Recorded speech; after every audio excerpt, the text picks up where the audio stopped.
Happy November, and today is also a new moon, which feels like a very appropriate time to do a card pull. I'm going to do a general, not one for every zodiac sign this time because, frankly, I'm tired. October was a wonderful month for tarot and for tarot readers, and thank you all for anyone who got readings from me or saw me at events or hired me for your Halloween parties. It was an awesome month. But yes, I'm going to downshift a little bit today for the reading. And I did ask the cards, what is the feeling for November? And I pulled two cards, and then I have another deck that I'll pull from. And the first one I pulled, it was like, ouch, okay? We have the three of Swords, heartbreaking, loss, sorrow. But then I didn't want to leave it at that because we all know what that feels like. We all know it comes and goes.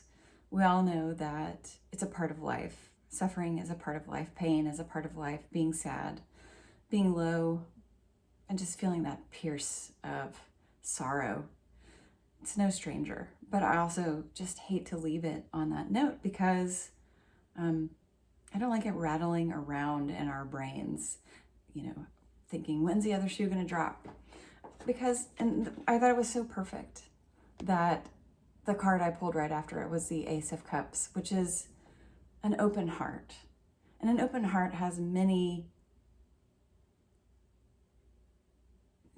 feelings, all of the feelings, in fact. I just think this is going to be an intensely emotional month.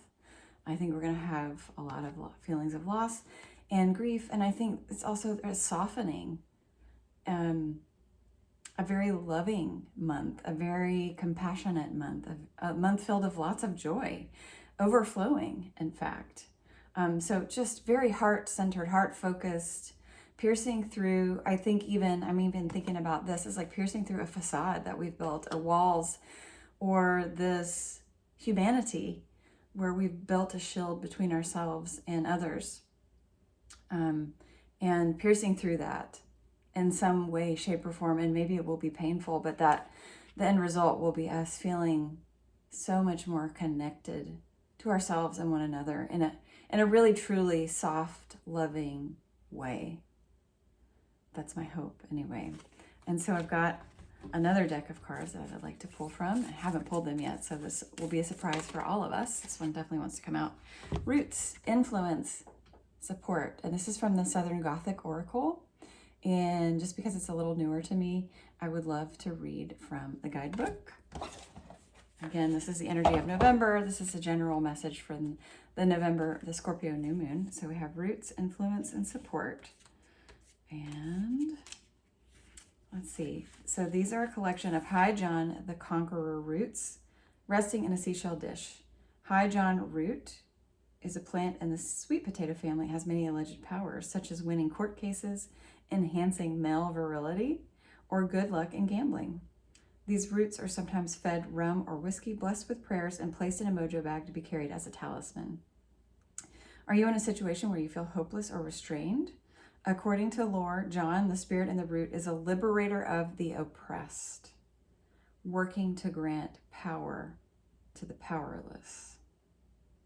And I also, in a personal way, I chose a card this month for my personal practice about liberation and freedom. So maybe that's what this is all about.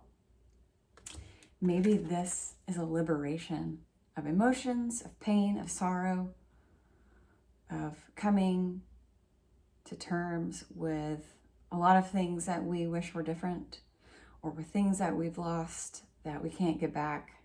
To me, this feels a little bit like where we are with climate change.